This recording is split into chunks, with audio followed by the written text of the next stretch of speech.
your generic tsundere archetype, but unlike most of them, she can actually entertain me here. She starts off as a vile bitch, and our antagonist for, 1.5 episodes, and gets a taste of her own medicine, becoming a better person for it and getting real friends. So, entertaining. But not the most original character arc. I feel like she'll be far better in Season 2, and certainly in the upcoming prequel. Our other antagonist to become a tolerable semi-protagonist is Itsuki Sumeragi, voiced by Erica Mendez, known for playing Retsuko from Agretsuko and Megumin, among many, many other characters. Seriously, this girl has a vocal library. As an antagonist, Itsuki is the lowest ranking member of the Student Council, the young and foolish one, and her defeat is not the only embarrassment she commits, but does have some great moments to oppose these failures.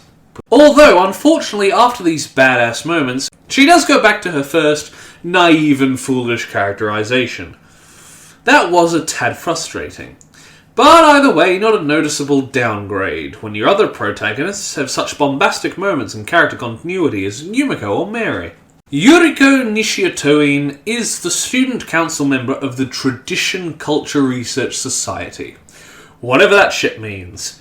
She is probably the most forgettable of the council, only getting one episode of focus, being quite standard when compared to the others, and is then promptly thrust into the background. Yuriko is played by Christina V, known for playing the titular character of Miraculous Ladybug, and, at least for me, another titular role on Vivi, Fluorite Eye's song.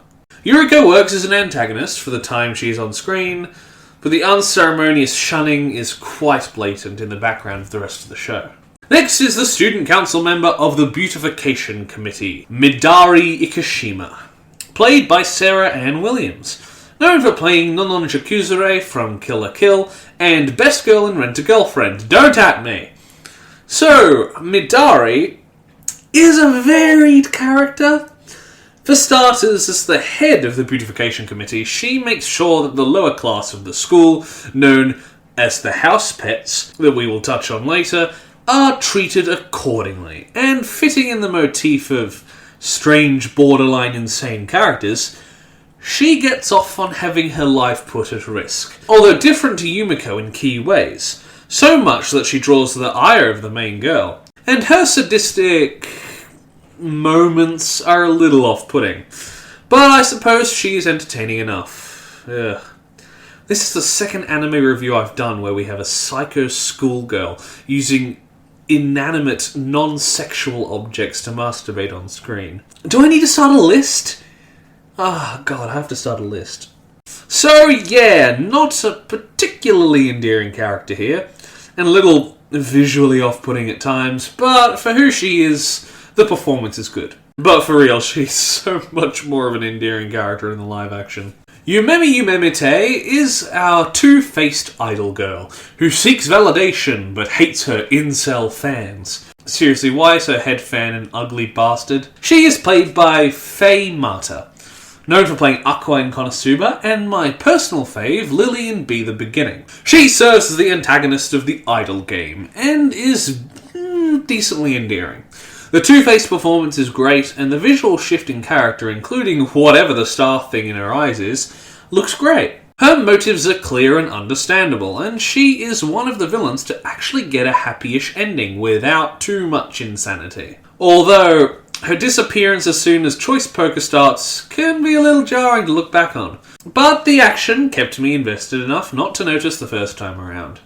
Kaede Manyuda is the treasurer of the student council, played by Chris Niosi, known for playing Reagan in Mob Psycho and for animating assets in Skullgirls.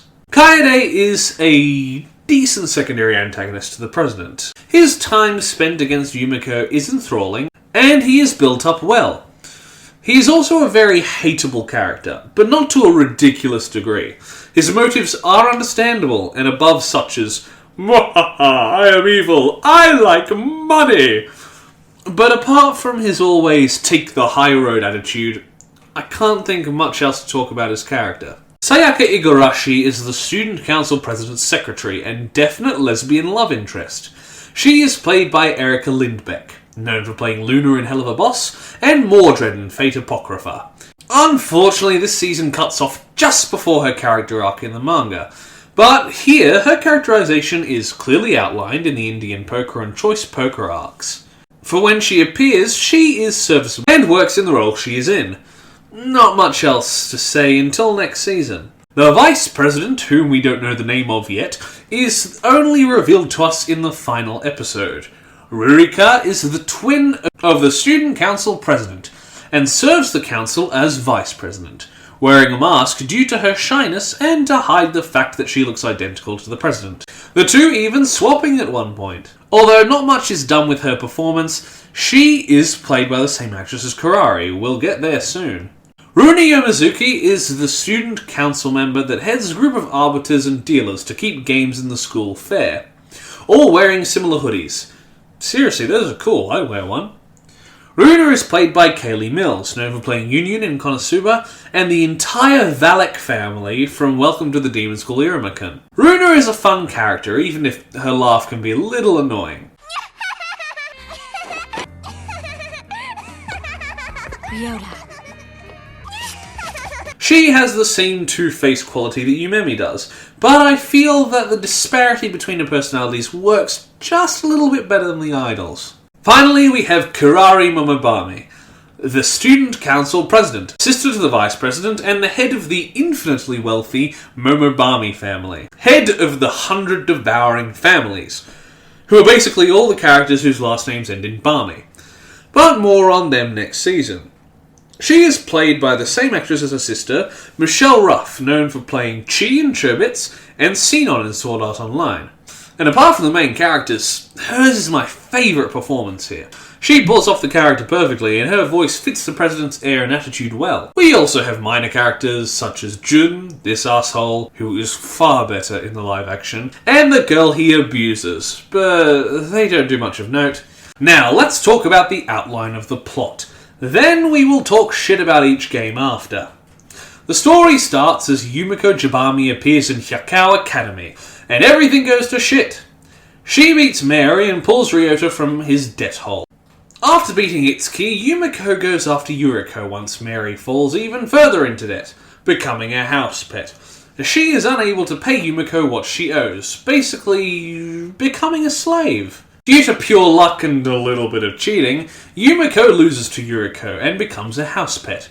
And it's really weird, horny and kinky. Let's move on! Mary and Yumiko are forced to team up at an event and earn enough cash to get out of their house pet status.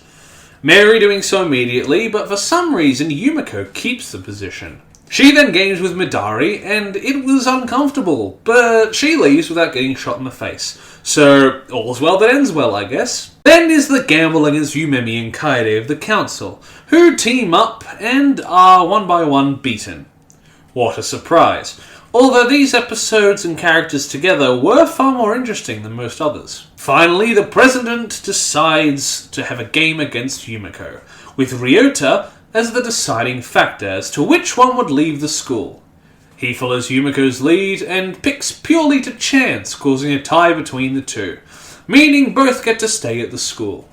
That's the basic rundown of the plot, but where the show really shines is the games. So let's take a look at them. First is Rock, Paper, Scissors, Lizard, Spock. Vote Rock, Paper, Scissors. Not only does this game set up our main characters through their actions in the game, it sets up Yumiko as a force to be reckoned with. The game itself seems to be original in origin, and is an intriguing one in both presentation and strategy. The second game is Concentration. Twice. Played twice. This is the Yumiko vs Itsuki game, Double Concentration, and isn't the most creative, but serves well enough. Working to give us good characterizations when it comes to how easy Yumiko can cheat a cheat, and also gives us good insight into Itsuki's thoughts, especially with the bet she makes herself. Ew. Life or Death is probably the most original of this season's gambles, Yumiko vs Yuriko. The game itself is pretty good, a clever betting game like roulette. And the swords, while would be a little impractical in real life, work well with their ability to add debt within the show's context. Indian Poker is next, and is our first real game, if you count Double Concentration as a ridiculous variant. Although a decent gambling game, it is used in fantastic effect when in context with the characters, the tricks they use each round being very interesting and helping keep the viewer's attention.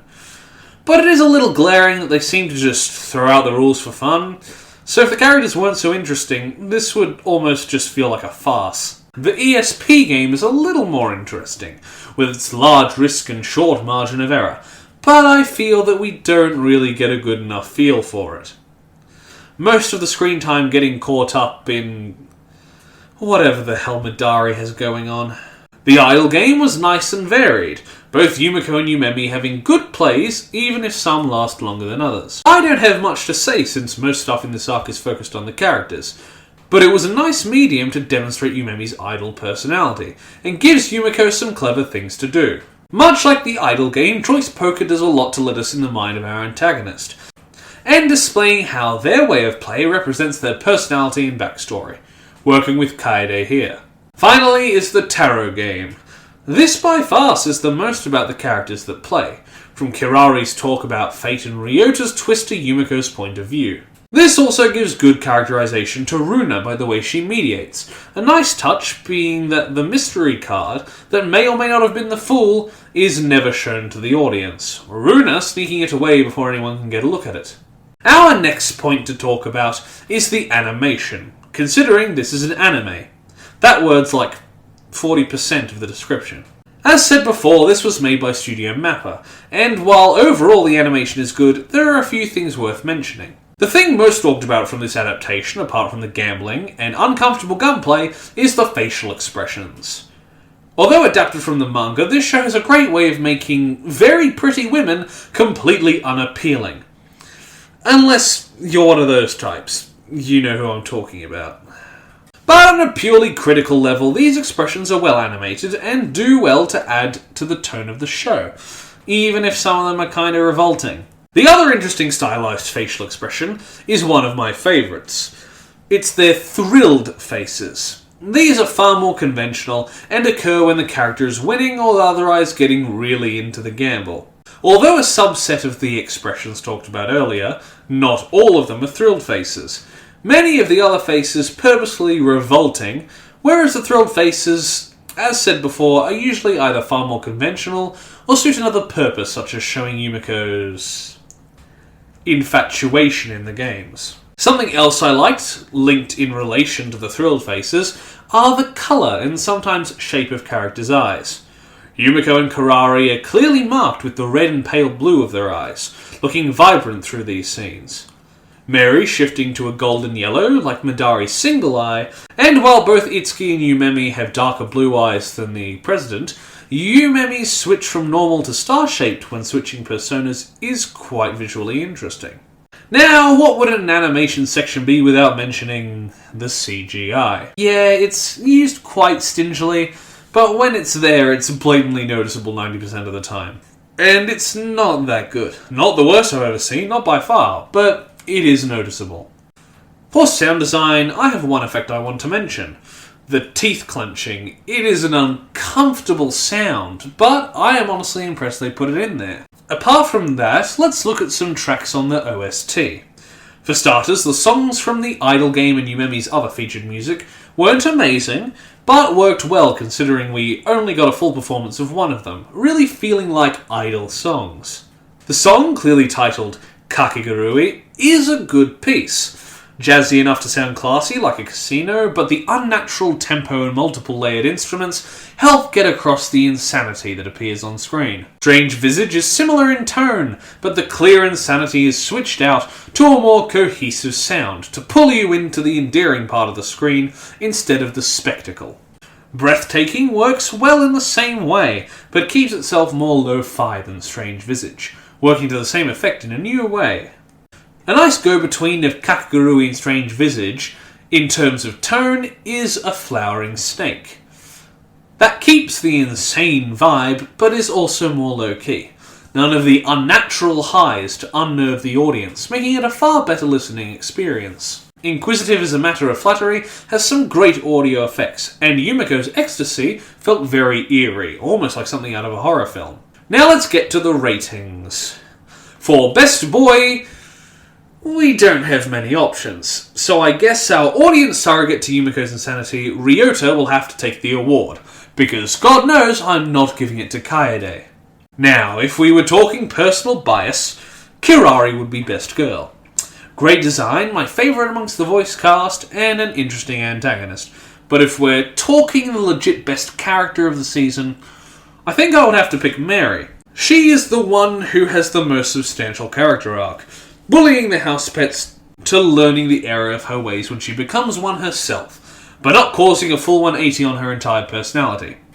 That happens sometimes in similar character arcs, and I'm glad it didn't happen here. For the best episode, a few stood out, but my favourites were probably episode 5 and episode 11. 5 deals with the second half and aftermath of the Indian poker game, including house pets from a new perspective. A villain you love to hate, even if he is done better elsewhere, and a great plot twist, giving us more Mary plot progression. Whereas in episode 11, we get great moments from most of the cast, including Itsuki, Yumiko, Kaede, and the President. The finale to a great game being Choice Poker. and the great confrontation with Kirari, and Kaede's fall. Our opening, Deal with the Devil by Tia, is not only a fantastic song, but the imagery and representations could fill a 20-minute YouTube analysis video, which I'm sure it already has, without being needlessly complex. I'll give the OP an 8 out of 10, although I think it could tone down its horniness just a tad. Speaking of toning down the horniness, for our ending 11 episodes out of 12, we have Lay on the Line. Wow, that is weirdly spelt. By D Selections. Okay, what the fuck is this grammar? The imagery when we aren't being pandered to Yumiko's... are fine. I like the use of colour, but I don't appreciate being jump scared by her breasts at the end of every episode. Seriously, on a scale of 1 to 10 on horniness, I give it a tone the fuck down. And the song itself ain't bad, but really ain't my jam, so I'll settle for a 4 out of 10 here. Overall, this is a good anime with decent ideas, and as an adaptation, it only seems to add to the story. Our characters are interesting and diverse. The animation, while generic on the surface, has unique elements that add to its character. The games are interesting and invest us in both the game itself and the characters, so I'll give Kakegurui a good 7 out of 10. Not astounding or flawless, but was certainly an enjoyable watch. And on the rewatchability scale, I'll give it between Smooth Ride and Keepsake. Smooth sake, if you will. Both enjoyable as a whole, or per game, but there isn't much new on return. Thank you everybody for watching my review of Kakegurui Season 1. Like the video if you liked it, comment down below if you wish, and consider subscribing to the channel. And if you do, ring the notification bell so you're told every single time that I make an upload. Once again, thank you for watching, and I will see you in the next video. Bye! Toast. A little piece of toast. Because there's so much to choose from. There's brown bread, white bread, all sorts of wholemeal bread. It comes in funny packages with writing on the side.